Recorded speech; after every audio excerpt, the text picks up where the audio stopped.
Hello and welcome to the 6 months to 6 figures series of the W Freelancing podcast. In this series, you'll follow a specific freelancer, in this case, Brad. Hello, Brad. Hello. I coach them from early stages to earning a 6-figure annual income. And broken down, $100,000 a year equals $83.33 a month. So my challenge with this series is to see how quickly I can get somebody earning that $8,333 a month, with the goal being to do it within 6 months. So in this series, I'll connect with Brad every week or two, and it'll follow the same format as the one-on-one live coaching sessions we do in the Accelerator community.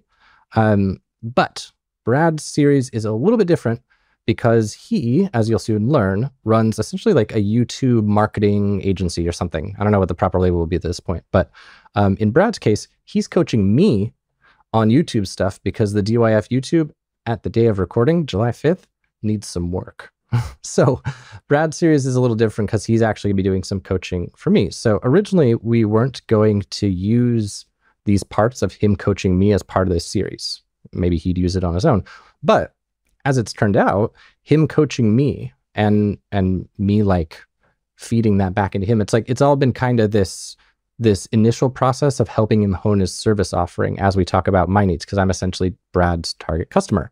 So these initial episodes, we will keep the YouTube coaching because I think you'll find it interesting if you're trying to hone your own service offering. But then maybe in a few episodes, once he's done that, maybe we won't keep it. So that's the weird thing, I guess, about this series. So if you're ever listening to this series and you're thinking to yourself, oh, I wish I could get coaching like that from Zach, know that you can. And if you want to, you can join the DYF Accelerator, and you can do that at dyf.link/DYFA, and you'll get coaching like this. So let's dive into today's interview. When I come into a meeting with a client, I like to, the way that I guide it, like I have pre-written questions that are essentially like reverse engineering the end state of like what I need. So let's say, for example, it's a discovery call. The thing that a potential client is looking for is, number one, does this person know their shit? Number two, do they have a process for getting me from where I am to where I want to be? Number three, does their service speak to a result that I want? And where people go wrong, where the person went wrong earlier is like, for example, he was saying, we're going to design better thumbnails, we're going to do YouTube SEO, we're going to do blah, blah, blah, blah, blah. But he didn't tell me like about the impact. He didn't tell me what I could expect in terms of how it impact my lead flow. He didn't tell me anything about like what any of these services were going to actually do for me. And so without that, like the speech to the impact, it's really hard to justify any kind of price. And so, for example, you told me that the YouTube strategy package is about $500 if you were to help me with keyword research and stuff. So what I need from you, and what I'd like to get from you today as a prospective client, and also as a coach telling you what would be good to give to prospective clients, is like, what I need from you is some way to illustrate to me how this $500 investment into this analytics is going to pay itself off relative to if I just went forward, plowed ahead and did, whatever the hell. Like how it is that justifies the price, what an example that might be. But that's kind of a tangent. In terms of leading the interview itself, I guess what I'll ask you now is, what do you think, if you think about your service offering, think about the kind of video work you do for people, like, where do you think the biggest impact is? Is it in the lead gen? Is it in building relationships? Like the work you do for clients, what's the biggest impact on the business in the end?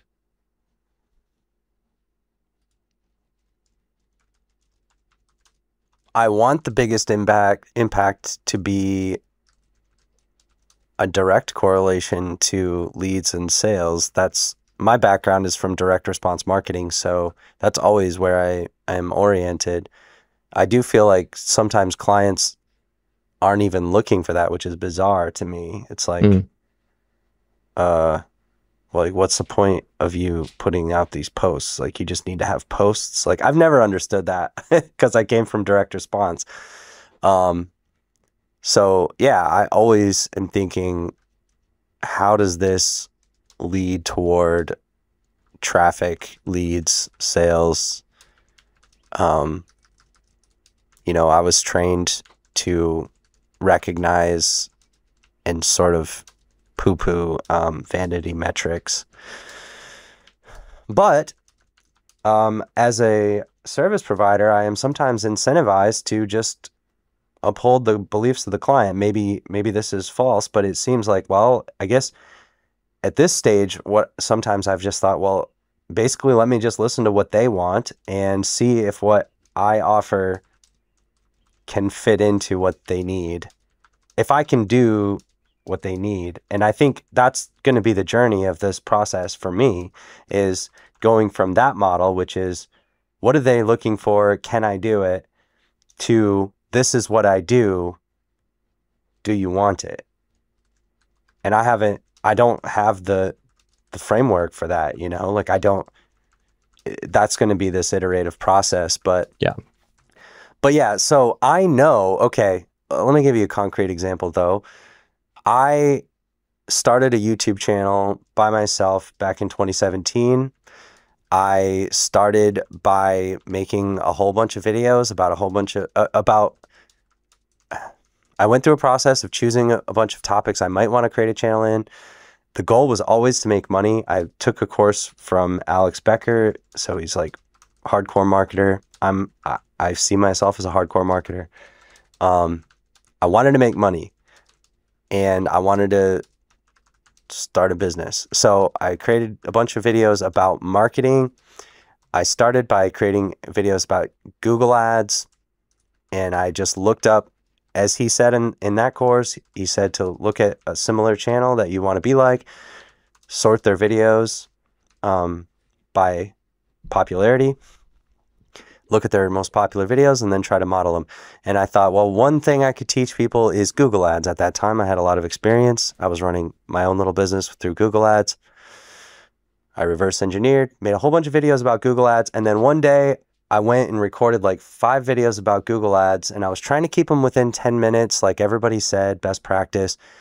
And then I was like, well, in the business that I had before, it was mostly through Google Ads, and that was responsible for 75% of my revenue. And then once I learned Bing ads, it added another little like 25%, you know, it was nice. So I was like, while I'm in this mindset, let me just take the presentation, the 10-minute thing I just did for Google, and do it for Bing. And it ended up being like 45 minutes because it wasn't as organized, whatever, but I thought through it and I was like, what are the things that makes Bing different? And like, what would I do? And I called it like how to be profitable on day one with Bing ads. And that video, you know, I put out like 20 or 30 videos, and that one just started to like just climb and climb and climb and climb and climb. And all of a sudden, you know, the hardcore marketer in me, the direct response marketer, was like, hey, there's like 200 people a day watching this video.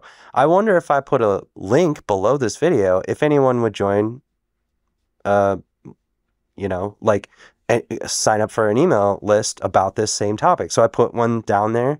There was no call to action in the video, but I put a little link to MailChimp or whatever.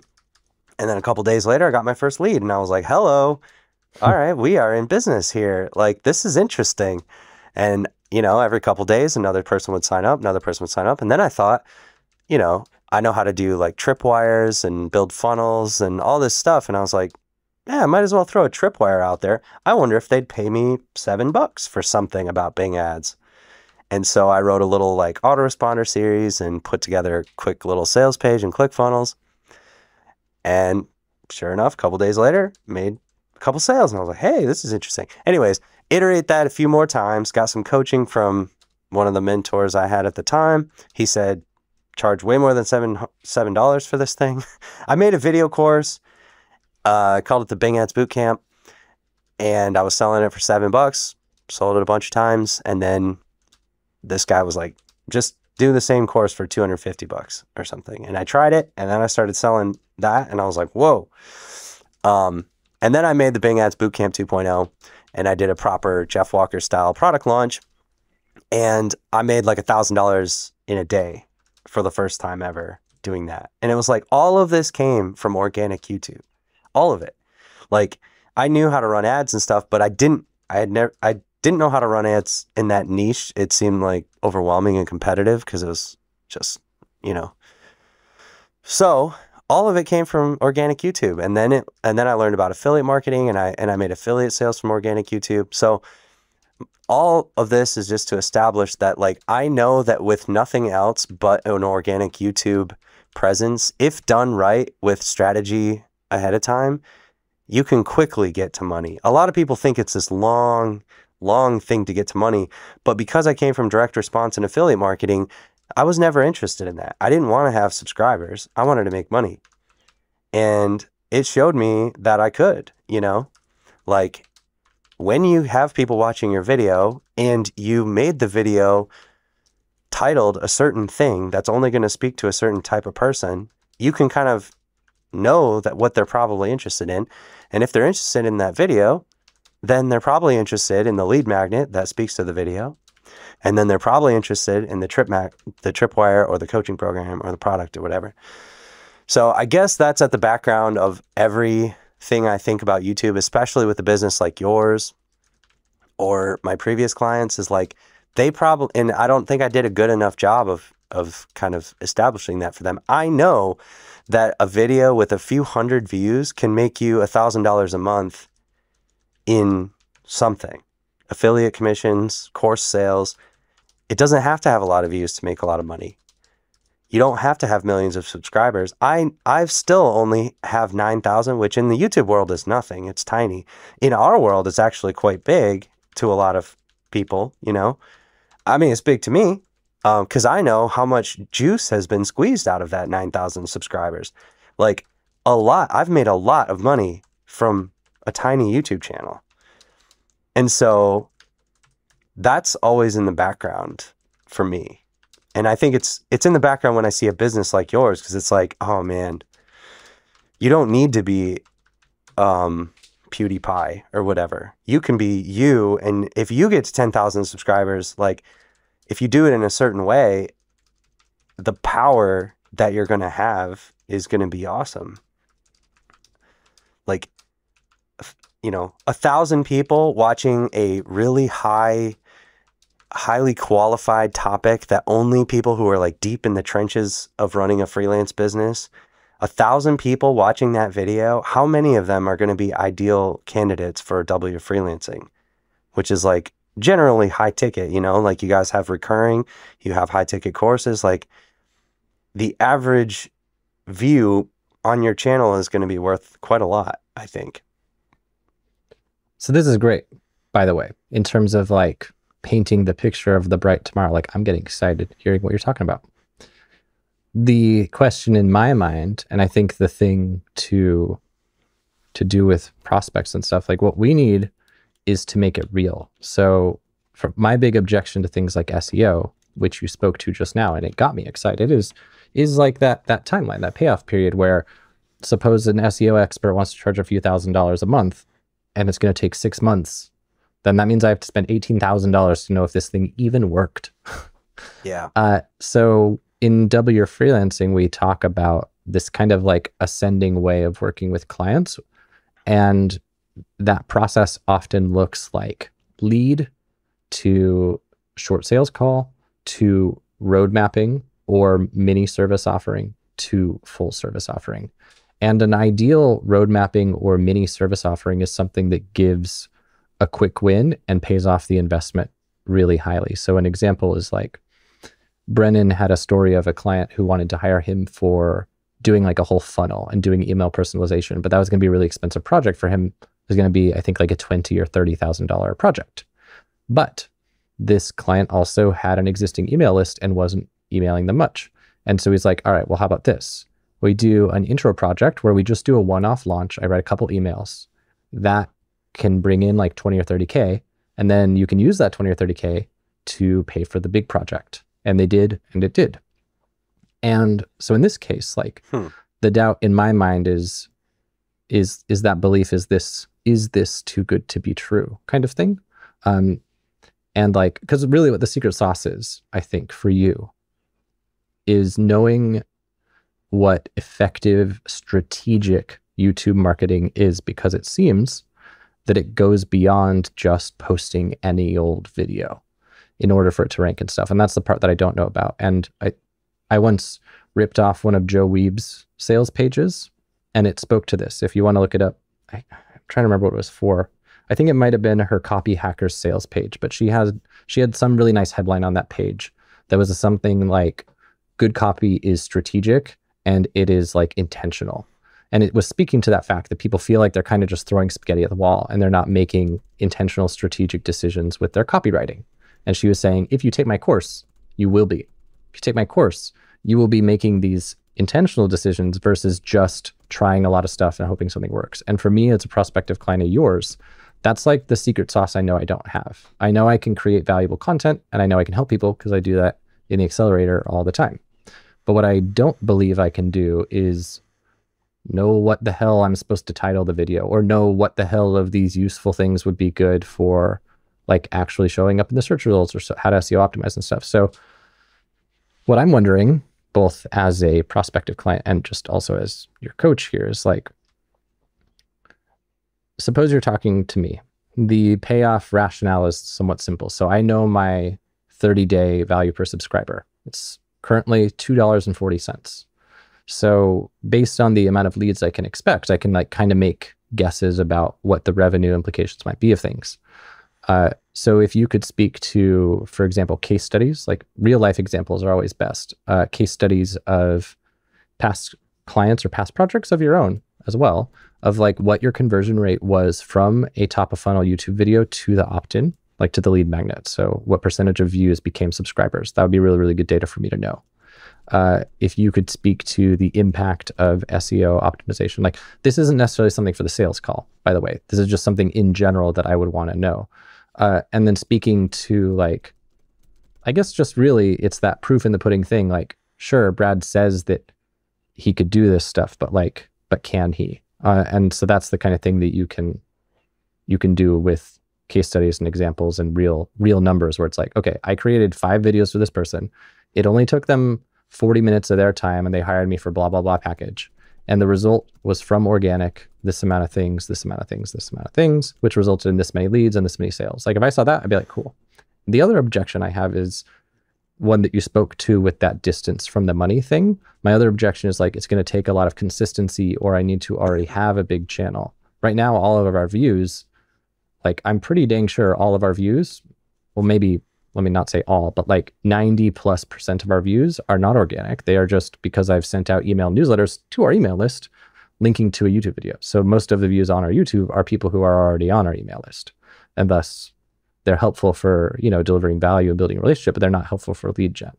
So I ask you, what could you tell me to illustrate, like what's the minimum, here's the question is, what's the minimum viable video strategy? How many videos would I have to like hire you to help me plan and then release for me to be able to start seeing results? Like what is the money distance? What's the experiment length?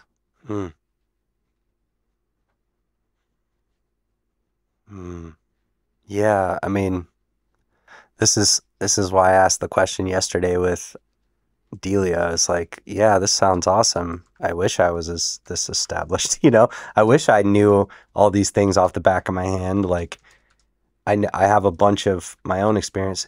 I kind of think like, yeah, if you suddenly like tomorrow you were like, all right, you're now a partner in DYF and your job is to grow through YouTube, I'd be like, hell yeah, let's rock and roll. I can do this. As a service provider to a client, I don't know yet, you know? Well, what would you do if you were a partner in DYF doing it? Well, I know that instead of breaking off little pieces of like what research I should offer for how much value and blah, blah, blah, I would just dig in. I would be like, all right, I'm going to spend the next week or whatever doing as much research as I can humanly do to find out what are other people doing here. I'm going to guess that you're not the only channel about freelancing. And this is what I would do.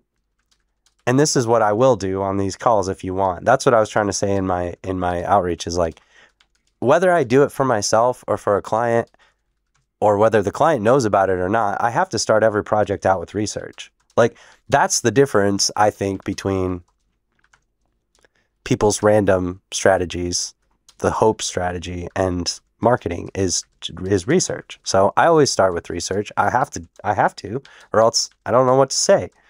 Like one of my clients is a comedy channel. He doesn't have the same strategy as you. Another client was in the therapy niche. I had to look into like, what do therapists do on YouTube?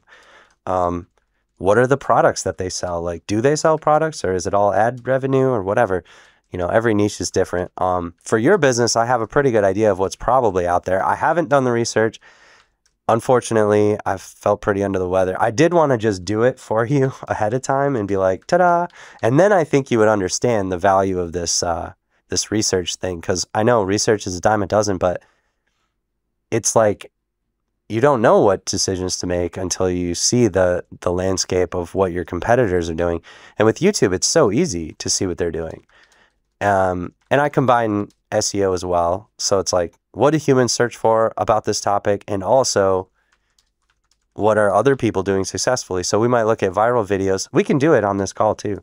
We can do some like introductory stuff. And that's enough. I mean, if you're like, we got to get traction like in the next 2 weeks, I think what I would do is I would search for any keyword related to freelancing and see what the most viral videos are about that. They're probably going to make your stomach turn with the headlines they use and the claims they make.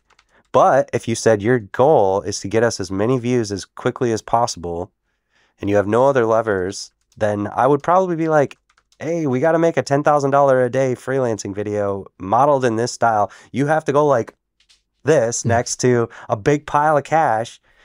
And, we're basically, okay, here it is like, you model as close to what's working as you can. And what you want, like everybody has their ethical lines. And I always just say like, what are you comfortable with? And as much of that as you're willing to go, you're probably going to get similar results. In the affiliate marketing world, if you say that somebody can make $1,000 a day or $1,000 a minute or $3,000 a month or $6,000, $10,000 a month, you will get views. Like my best few videos were, that have gotten 40,000 views and generated, like that Bing ads video was the main video that drove traffic to my Bing ads course. And I sold like 20 something thousand dollars worth of this course. And it was how to be profitable with Bing ads on day one. Like that's an outrageous claim, but I actually, once you get into the video, it was like super like not exciting at all. It was like this long sort of dry presentation with like a crappy like PowerPoint presentation, but the knowledge was great because I had run a business with paid media for 2 years, and it was like I was in it and I was like, you got to make this optimization and this tweak and like use these settings and stuff. So the value is good and people knew. And yeah, there's always this factor. Same with SEO. There is a luck factor. It's just like, well, also, I don't know, Google decided to show that video, or there weren't that many people talking about Bing back in 2017. And I didn't know that there was this hungry market of affiliate marketers waiting to learn about Bing ads.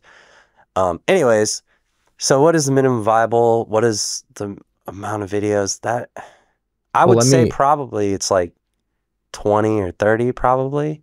And then from that data set, we would be able to see, okay, actually, I have a good data set for this. I started a new channel recently with a very long-term plan of just creating dry, boring, long-tail keyword videos. And I know this channel is probably never going to go viral. It's probably never going to have a lot of subscribers.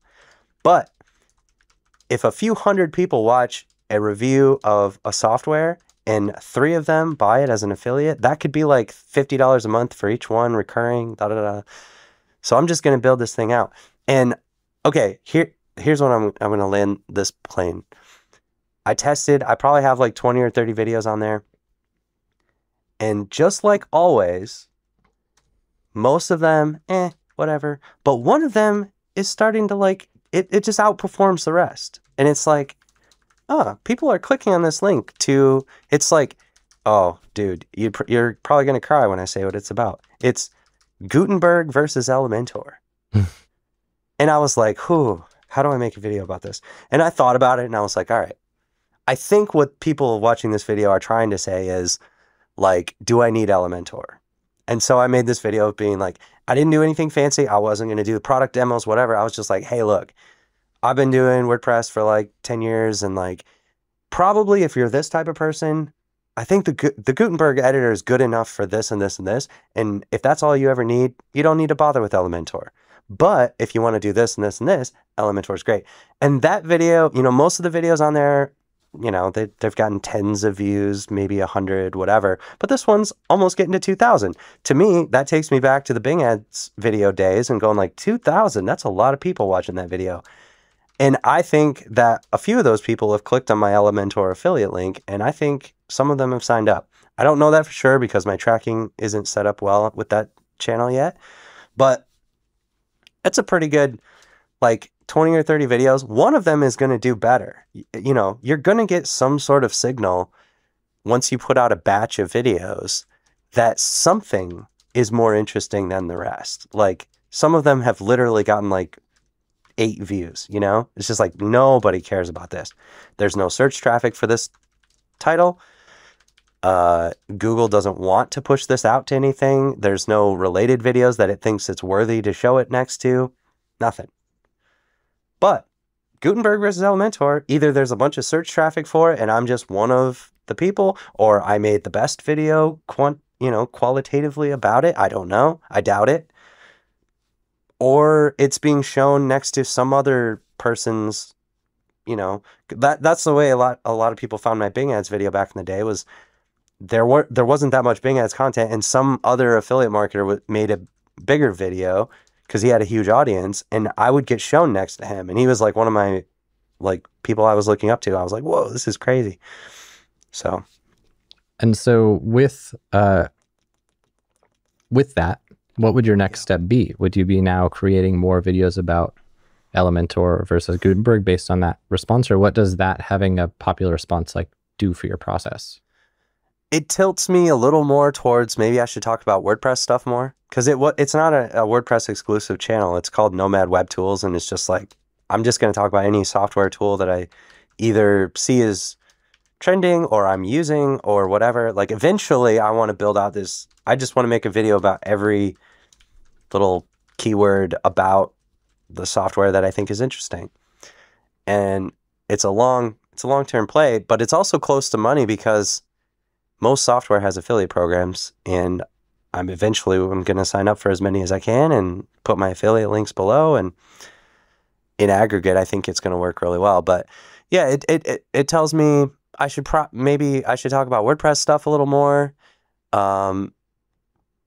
Maybe if I were to pivot into WordPress only, I think that would probably get rewarded. But do I want to do that? I don't think so. Well, so yeah, there's a lot of decisions you have to make. Sorry, go ahead. The reason I'm asking these questions is I'm trying to get an idea of what your process is. And maybe you already know it. Like, let me step back for a second and pretend I'm just a prospective client on a sales call. And I say, Brad, I want you to get me more leads, get me more clients. Sure. But I specifically want you to get me enough more leads and enough more clients that it's ROI positive. And it sounds like you don't have specific stats yet. And it sounds like maybe some of the stats you do have are the kinds that are like for example, for you, it is exciting that someone bought a couple courses, and that's cool. Yep. It's great that you made it. They click the links. But if you had done that for a client, like that wouldn't have been for free. And you doing it for yourself, it's not for free. Right. It took you time. And so if it's like I pay you, let's say, to get those first 20 or 30 videos produced and to do the strategy and the research, if that drove a few sales, then it's like I spent several $1,000s for a few sales. It doesn't quite pay itself off. But what I'm trying to do is find what your strategy be. So if it's like, Brad, I want you to formulate a strategy and sell me on it. And this strategy needs to have a net result where you can prove that all these stages added together, and then the kind of end state, however many months down the road, left me with more money in my pocket than I gave you. Number one, like high level, what would that strategy be? It sounds like first it would be research. Second, it would be experimentation. And then third, it would be iterating. That's from what I'm gathering from what you're saying. Like what, so the next iteration, so you do these first 20 to 30 videos, you find out that the Gutenberg one's doing well. Is the next step that you do your next WordPress ones, is that another 20 or 30 and then you iterate again, or what goes next? Yeah. I would look at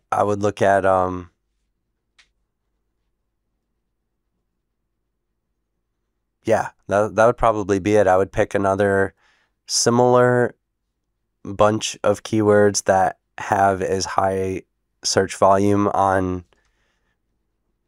Google and or YouTube as possible, because one thing that people don't really realize is that YouTube videos can rank for Google terms really fast. It's not guaranteed, but it's possible. So it's possible, and I haven't looked at it. Maybe that video is just showing up high in Google search for that term. I don't know. And you can find that out, but I don't know. See, I have these like these multi-layered strategies, but you're right. I know that is the challenge, and that's where the most value is in this kind of business, is like offering something concrete that's related to money.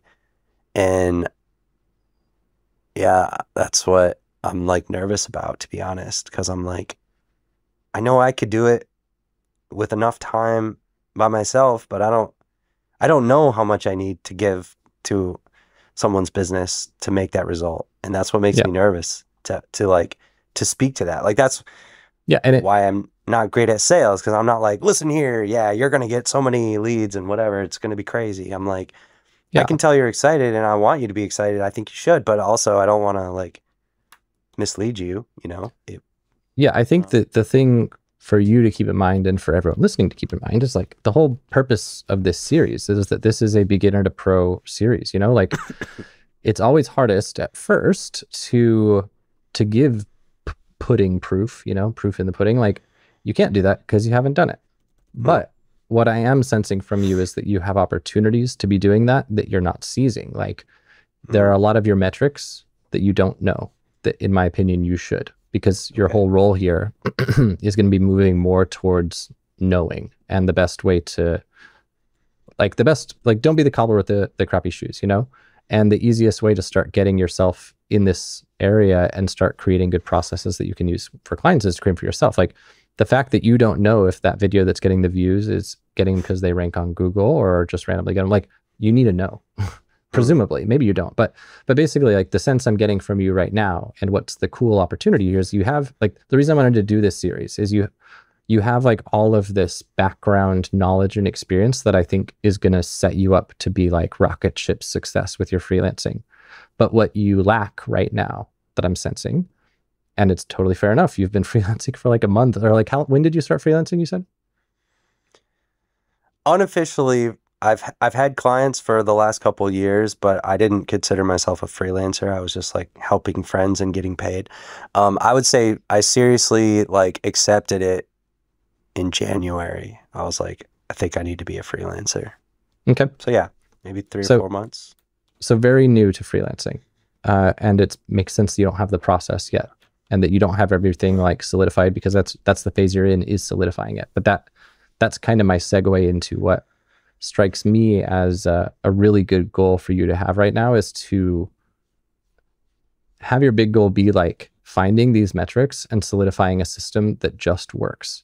And that doesn't mean that it works predictably every time. Like I'm not saying that you guarantee your clients that one of those 20 or 30 videos is going to be a smash hit, or guaranteeing any of these things are ultimately out of your control. But what you can guarantee is that I have a multi-step iterative process that pivots based on challenges and successes. And by the time I've done my whole process, so maybe that process is 1, research, 2, initial experimentation, 3, iteration, 4, iteration, 5, iteration, however many like iterative re-shipping steps you have to do. Like the question I have for you is, Brad, how many pivots of releasing 20 videos or whatever, how many pivots like this, how many iterations do you feel you would want to build into your process for you to be like 100% confident, or, you know, at least 90, that you would get the client the results you're trying to get them by the end? That's a great question. Yeah, I don't know. It's probably somewhere between 2 and 5. Okay. I would guess. So 2 with luck, yeah. 5 with grit. And that's 2 iterations or 2 rounds. So like, does the initial release count as one of the 2, or is that 2 on top? Yeah, well, the initial release counts as 1. Okay, so 1 to 4. You might get lucky in the first one. 1 to 4 reiterations. And then 1 if you're lucky. I like this, by the way. 1 if you're lucky, 4 if it takes grit. So this is your process to reach what you would consider an effective YouTube strategy, or like the baseline. And then what's the ongoing from there? So let's suppose you got lucky on 1, or let's suppose it took grit and hit you 4. What's the maintenance look like now? Like if I want to keep carrying this strategy forward to reap the benefits, like what does that look like?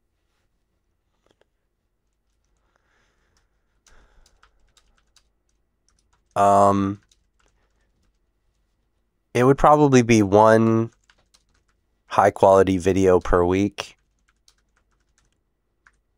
that is exciting for your existing audience, so you can send them to it to boost it.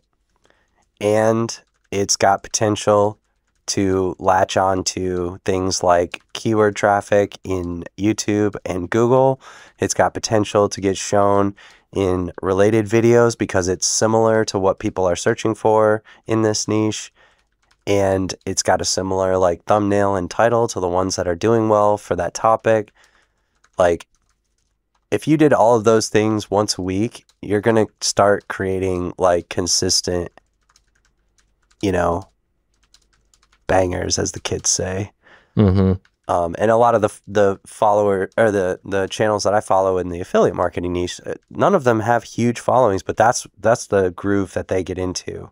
And I think if I would have continued from 2017, that's what I was leading toward, was all right, this week I'm making my Pinterest video, and then next week I'm making my how to make a funnel from Google Ads video, and then I'm making my how to do a side hustle for blah blah blah video.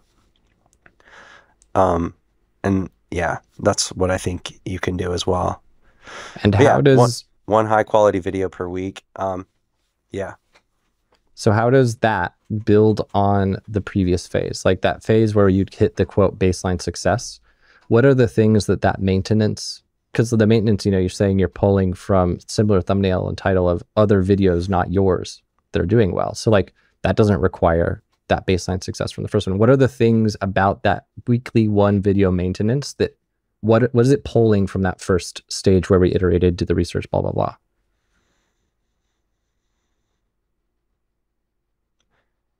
It's pulling what Google has gifted you with as what it thinks your channel is about first. Like, if I would have kept making videos about Bing ads for a while, I would have dominated that space. I didn't want to, and I didn't, but I see it. I guess that's something I've seen a few times, and I see it with SEO too. It's Google's going to quickly figure out that what this company is about freelancing. To me, it's your job is to talk about everything freelance related. If you want to get closer to the money faster, then you can create, viral style content about freelancing. And I'm looking at YouTube right now, these videos get a lot of views. This is a big topic, The top freelancing tutorial for beginners video has 534,000 views. The next one has 1.3 million. The next one has 36K, 22K. This is a big topic. A lot of people care about it. 1 million. So there's a lot of room in this niche, I think. And by the way, this is an aside. I don't want to go down this rabbit hole, but you calling that out and showing the opportunity or whatever, I think that if you're doing, I remember you saying you're doing some sort of Loom video strategy. I want to dig into that with you sometime. I don't think we have time today, but if you're creating a Loom video for someone, showing them the potential that you see for their channel or whatever, like showing what the competition's doing and how you leverage that, I think is a cool way. Because again, putting proof, like showing the proof in the pudding doesn't always have to be saying, hey, this is something I can do. Sometimes all that you have to do is substantiate the possibility that it can even be done. Like showing a case study of someone else who, like some other internet marketer who generated a bunch of leads from organic on YouTube, not even as a result of hiring you, it still helps me to understand the power of YouTube organic. So let me just make a note that I told you that. Told him to call this out in cold outreach. So what I'm kind of driving at here with all of my questions for you about your process and stuff is that the difficulty sometimes is if you cannot provide a quick win and your package requires things like research, which it seems like for you it does. It's not always a deal breaker, and in your case, I don't think it is. But it kind of expands the trust necessary, and it does expand the like payoff timeline. But it mostly just helps to understand what the project is. I think what's difficult about yours is, and what I want to dig into with you, is that this initial package, research, initial release, 1 to 4 reiterations, sounds very time consuming for you. And if that's just to get a low payoff, you wouldn't want someone to, it sounds like maybe, and this is what I would need to hear from you, but it sounds like maybe you wouldn't want someone to do only that, judge the ROI based only on that, and then leave. You'd almost kind of need them to do both that and however many months of that maintenance thing where they're doing 1 video a week. And if that's true, if it's again, like SEO is a great example. If someone determines the value of your SEO service after month 1, they're not going to presumably be seeing an ROI yet. And so if you were selling SEO, presumably it would be really important for you to make sure that when you sell it, you sell a big enough block as your package that it's given enough time to actually get results. Like let's say SEO, you thought that you would start to get them some really good traffic in month 3. But once they're starting to get good traffic, in order for it to get an ROI, they have to have enough months to pay off crappy month 1, crappy month 2. So probably in their case, you'd want to make sure that your like minimum package engagement would be 6 months or whatever you believed. I don't know anything about SEO. So whatever you believed was enough time to get success and make up for the time when there wasn't success. And so similarly here, like when we define this process of the quote baseline success, which it sounds like you're saying like it's like kind of getting your first bangers really. Starting to get things getting some traction. Like if you did that and you got that, would that alone start to be providing an ROI, or is it the kind of thing where you want to do that maintenance package for a little while first before you would feel confident that they're going to really be seeing results in the form of email signups?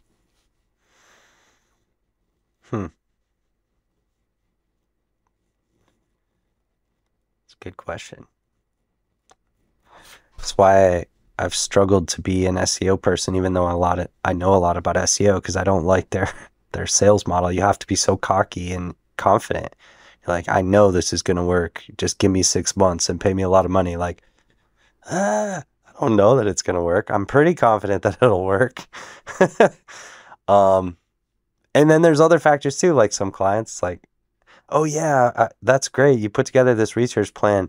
I'll get to these. And then they haven't gotten to them. It's like, that's where I came up with the interview to help you make the content. Cause I'm like, I think I need to help them literally like pick a time on their calendar and sit down with them, because I want them to win. You know, I want to prove to myself that this will work. Like, I know it will and it can, but I don't have control over the other person, you know? Yeah.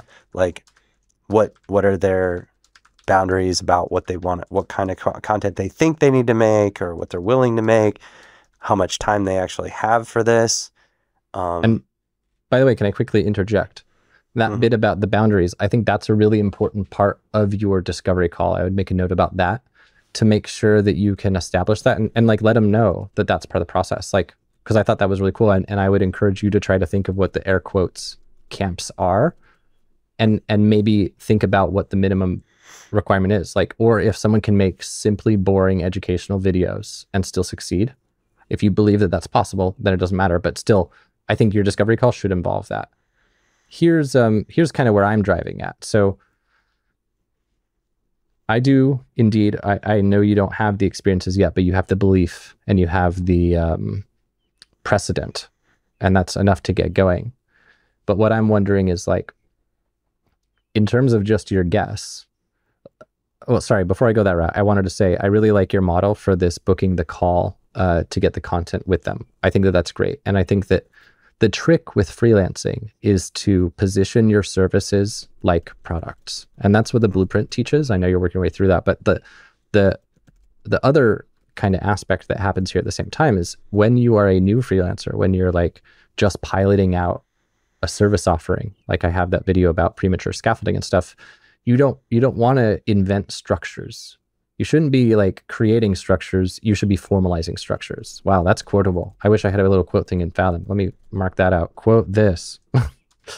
You should not be creating structures. You should be formalizing them. So you create the SOP, you create the structure, not out of your butt or head. You create it out of what you're naturally doing with maybe a little bit of intentionality layered on top when you're actually taking the time to think about it.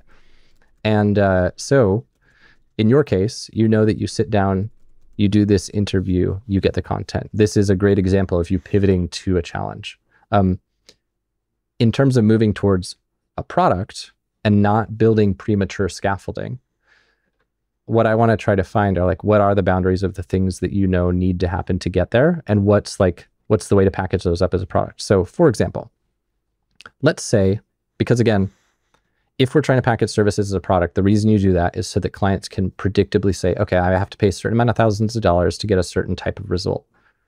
And that amount of money includes everything I need to get there, as opposed to pay me $50 an hour to edit your YouTube videos and, we'll see what happens. It's just a very different framing. It's the guaranteeing the result that you're rightfully feeling, hesitant about. And I have some ideas for that. But just as a starting point, suppose you had to do 4 iterations with somebody. So when you do one of these iterations that results in 20 to 30 videos, does 1 2-hour session with the client give you all the content you need for that? Yeah, that's what I'm working through right now.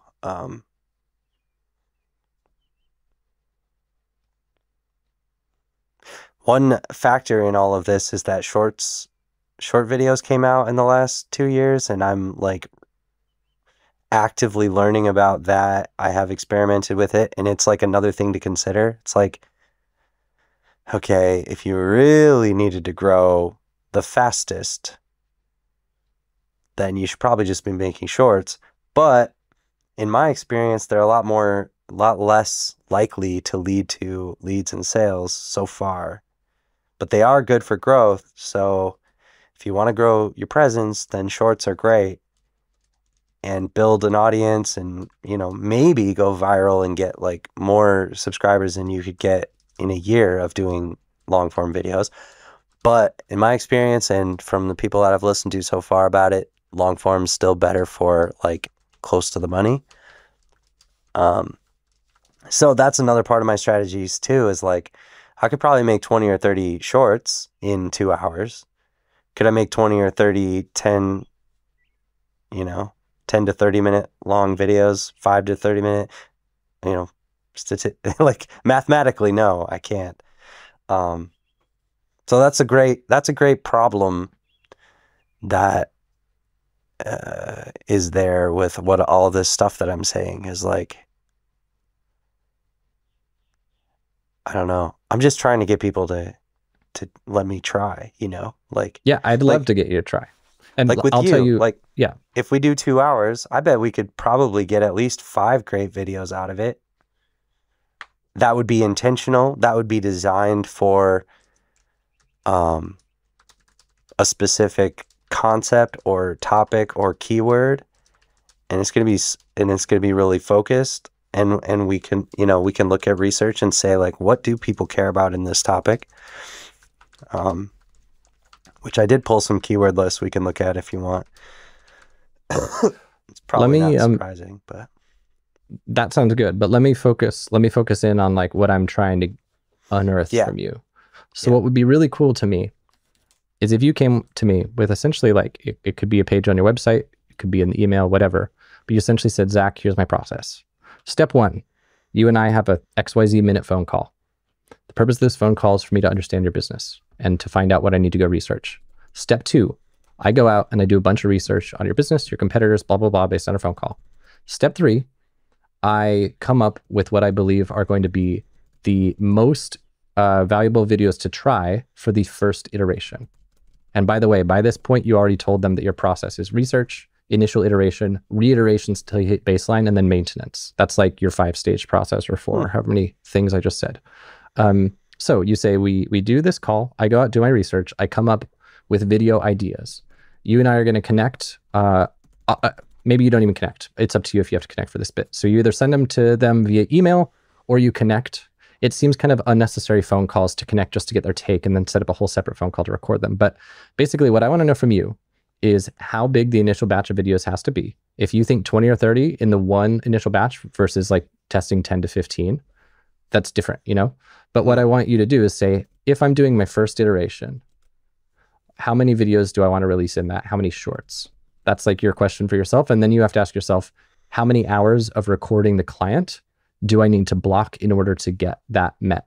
So that said, you'd say, Zach, I go do my research. I come up with some initial videos, video ideas. Then you and I are going to connect for a 3-hour live block where I am essentially going to interview you, and I'm going to leverage the interview that I am doing with you to create our first iteration of videos. Next step, I release these videos on YouTube and track the data over the coming weeks. Then, next step, 2 weeks later, based on which one's getting the most traction, you and I are going to meet for another 3-hour interview, and we're going to go record our next set. Blah, blah, blah, blah, blah. So this is like your formalized process. And then what I'm taking the responsibility of choosing what we work on for each iteration. That's what I want from you, by the way, from DYF. Like, I want you to say, Zach, here's what it costs you. It costs you 12 hours of your time over the course of the coming 4 months or whatever. And it costs you however many thousands of dollars. And the result is going to be hopefully blank. And the more clients you do this successfully for, the less it becomes hopefully blank and more like it should be blank. The more clients you do it for, you're like, it probably will be blank. At least for these 10 people, it has been blank. You know, you can never foretell what's going to happen, but you can certainly say, well, I did this with Zach at DYF and it resulted in this. I did this with Homeboy at the WordPress thingy and it did this. I did this for other dude and it did this. Like, what I really want you to do here with me is use me as your pilot to create the process and get a really kick-ass case study. And then I want you to take the results you've gotten from me and pitch these 2 connections you have with these other similar businesses and do the same process with them, get results with them, and then you're a fucking money rocket ship. My 6 months to 6 figures is going to be really easy from there. Well, awesome. I love that. And yeah, let's do it. My friend is on board as well. I talked to him yesterday or 2 days ago. The WordPress one? Yeah. Cool. He's got, so, oh, wait, can I talk about his situation too? So he's, very successful freelancer as well. So he had a lot of great advice in general, but in specific to this call, so you gave me 2 services that I'm providing. One is, which could be valuable to different businesses. One is I do the research, I come up with the topics, and we create a certain list of topics to kind of make you at the time I said just have like evergreen content, but he gave me a better framework for that, which is become an authority in a niche. So I kind of thought of like that one is like an authority builder. Like that's the authority builder package. The other package is I already have a pile of content. I don't have time to turn it into stuff, but I know I need to have stuff. And if I give it to you, the stuff that comes out the other, being me, right? If you give it to me, the stuff that comes out the other side is going to be as optimized probably as possible without hiring some like 9-figure or whatever, like 6-figure agency. Because of I am who I am or whatever. I have the processes that I have. So he is a candidate for both. Probably more likely the other one. Sounds like you he loved the authority builder thing. He said the same thing as you. Like, okay, you sit down with them, you do all the stuff. You do the research.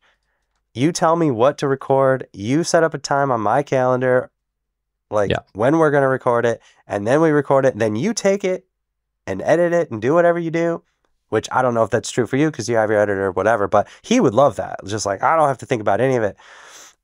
So he loved that idea, but he also has like 10 years of WordPress tutorial, like things, and he does live events and stuff. He has all these amazing experts, like world-class experts, and they're just sitting in this like membership area, and I was like, I've always wanted to like take that, break it into little shorts and stuff to send them back. And again, I love his business too because I built his funnel, so like I know he has a thing to sell. You know, same with you. Like you have a thing to sell. Some of my clients, you know, they don't really have a thing to sell, and then it's like, I don't know. So yeah, he helped me think through that a bit more, and also is on board to do whatever kind of case study interview that I need to do. So I need to learn about case studies still. But we've he got said, a course for that. You can take that. Yeah. Yep. I'm gonna go through that. But he said, yep, I'll do that. He said he's gonna write me a testimonial soon. He's gonna be my like first real testimonial, I guess, just from our previous work together. He said he'd be really interested in letting me do a bunch of free work for him and hopefully making him a lot of money. So, you know, no, but same thing, like the rocket ship thing. Like I think his business, your business are both poised to do really well with this case study. If you were like, well, I've never done a video, and like, you know, well, I don't have much time, and also I've never set up a lead funnel, and I don't have a process for selling people online. It's like, ugh, I don't know. Yeah.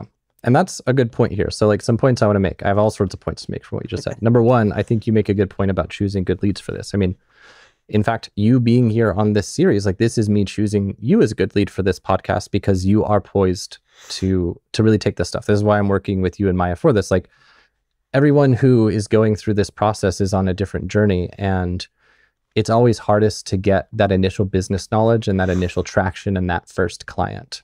And given that you have business experience and marketing experience and a client and some relationships, like you are so poised to just take off. And similarly, given that I am comfortable creating video content, I'm already creating video content, we already have products to sell, we are poised to make the most out of what you're doing. And so something that I would encourage you to think about when you have context and precedent and you have experience and you have belief and you have hustle, but you don't have case studies and you don't have like a really big, sexy ROI portfolio, you can think about how you might pitch performance-based work. So in other words, instead of saying like, hey, Zach, I'd love to do all this for free for you for a case study, which of course I'll happily pay you nothing, you know, and your friend I'm sure will too. But instead of that, ask how you could say like, tell you what, Zach, I'm going to do all this.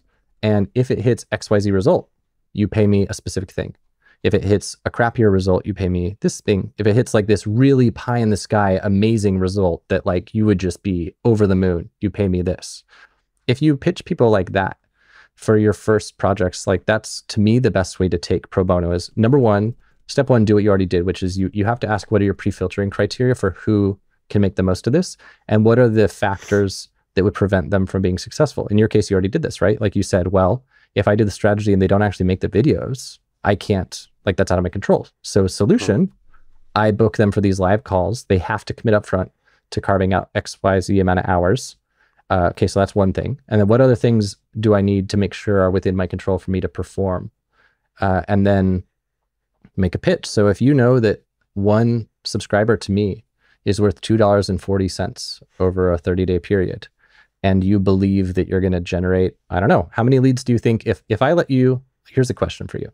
If I let you do your baseline process, so you did research, initial release, in this initial iteration, and then you did your reiterations to find the baseline, and then we did one video per week for however many months you think, like let's say 2 months or 1 month even. How many subscribers do you think you could add to the DYF list?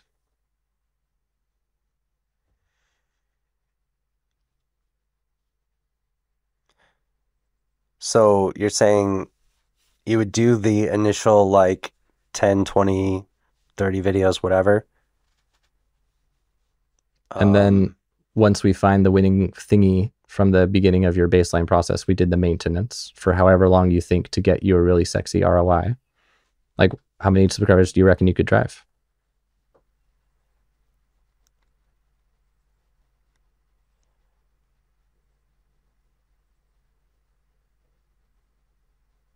Oh man, there's so many factors.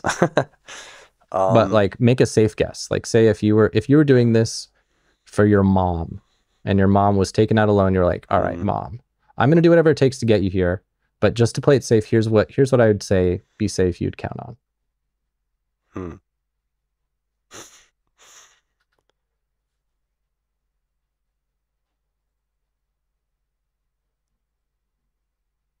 Oh man. My brain is like rifling through all the different things I've tried over the years.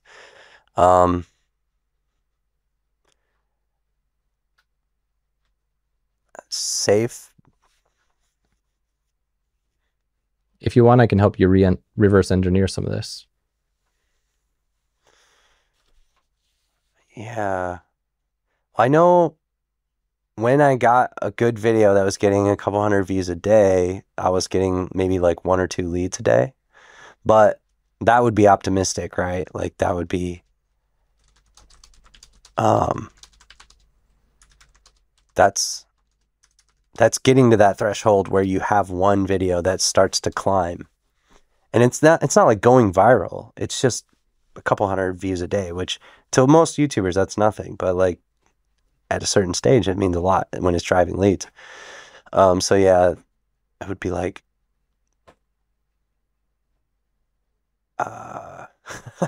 Okay. All right. Safely, if you made 10 or 20 videos, I could assume that on average, each video could probably drive at least 1 lead, even if it's a dud.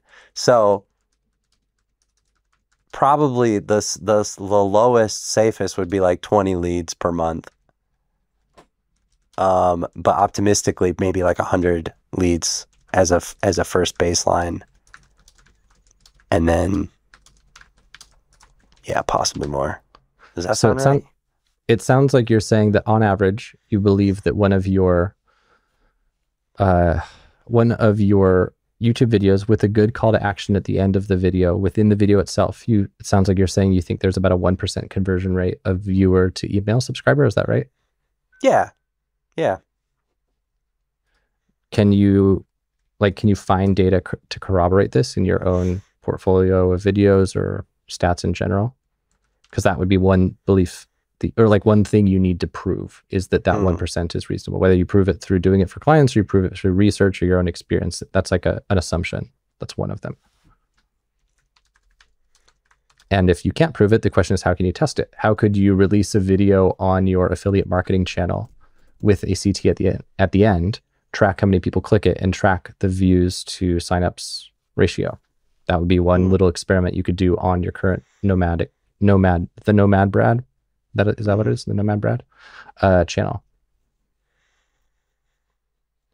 So that aside, so suppose that you had 200 views a day, 1% conversion rate from video views. So if my value per subscriber is $2.40 per subscriber within a 30-day window, and the conversion rate from video views to subscribers is 1%, then that means that each video view is worth 2.4 cents to me.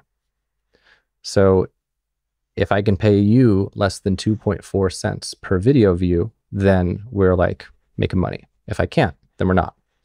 And so the question you have to ask, so let's see, let me just write this down. Video view value for DYF 024. So if you think that, so like because the thing about video is this, it's going to continue to pay. It's not like you create the video and it only gets a splurge of traffic. Like it continues to get organic traffic kind of maybe forever, or at least for a while. And that's an important selling point when you're talking to clients. But what I'm wondering about is like, once you've finished your first package where you like find what's working, you teach Google the thing, what do you expect that when you're doing your maintenance videos, 1 per week, how many views per month do you reckon those maintenance videos on average would get? Man. Now I'm like regretting even saying the maintenance thing because it's like, yeah, but don't you want to make more?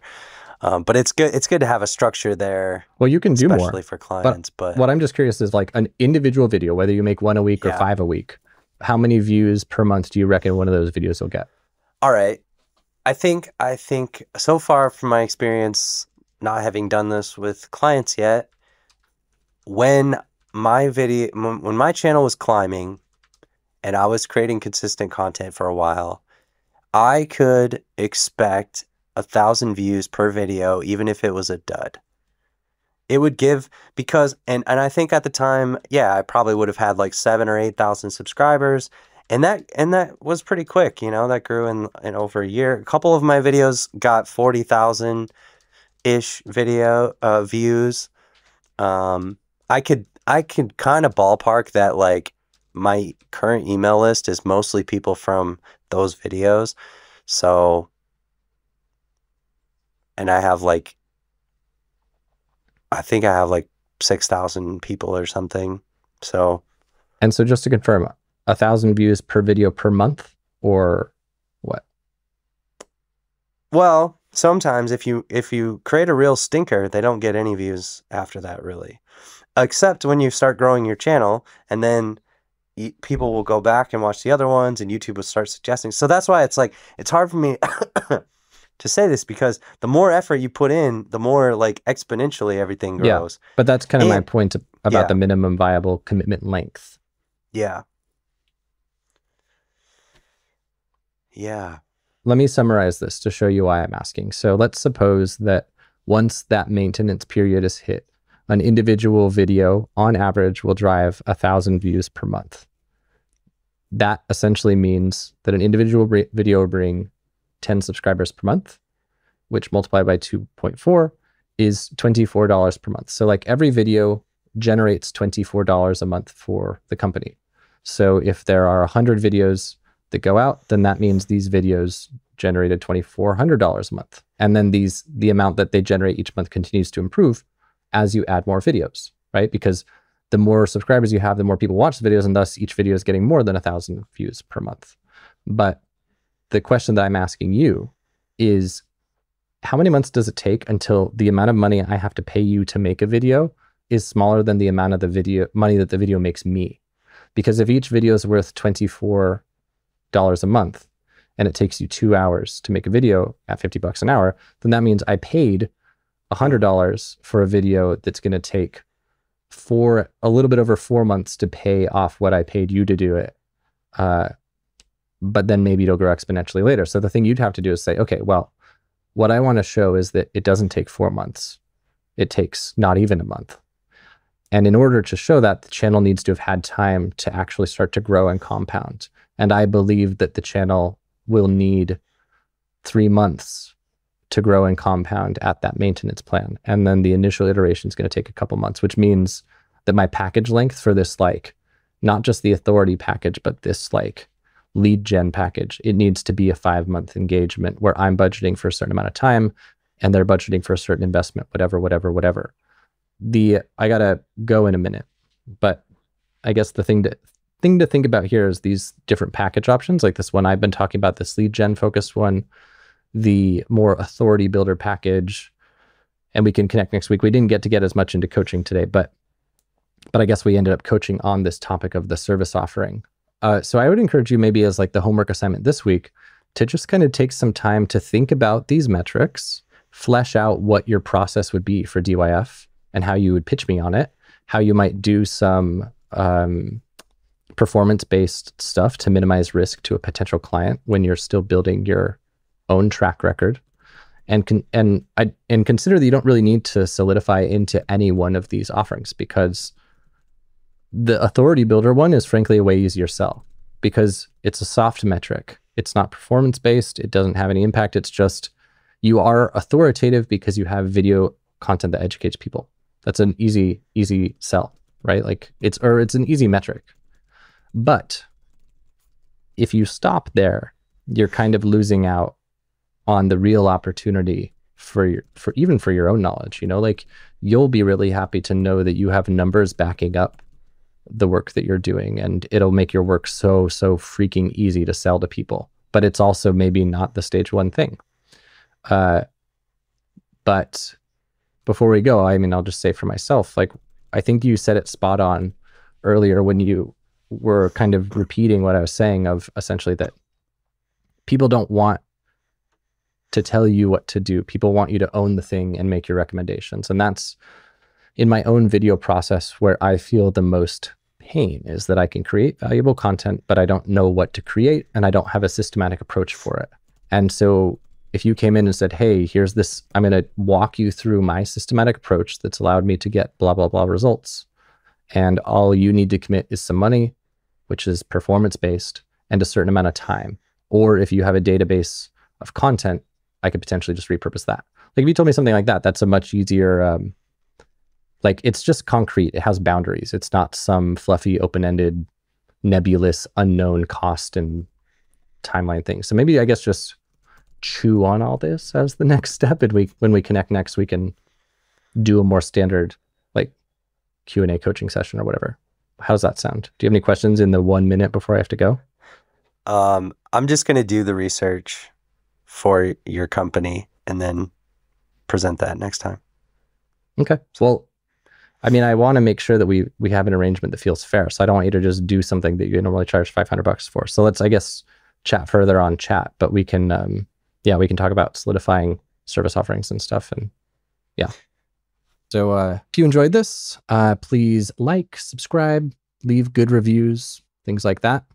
And as a reminder, if you join the DYF Accelerator, your membership includes access to one-on-one office hours, live coaching with me. You can book a 20-minute live coaching session with me each week. You also get recordings to all the past office hours, masterminds, and other community events.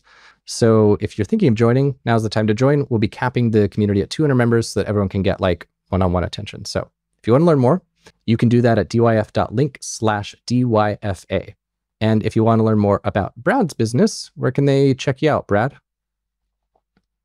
The Nomad Brad. The Nomad Brad on where? TheNomadBrad.com and YouTube and Twitter. And you're the Nomad Brad everywhere. Yes, there are other Nomad Brads. But if I search the Nomad Brad on Twitter, it'll be you, or at least if it looks like you. Yes, at the Nomad Brad is me. Okay, awesome. Thanks for being here, everyone. Thanks for being here, Brad, and see you in the next episode.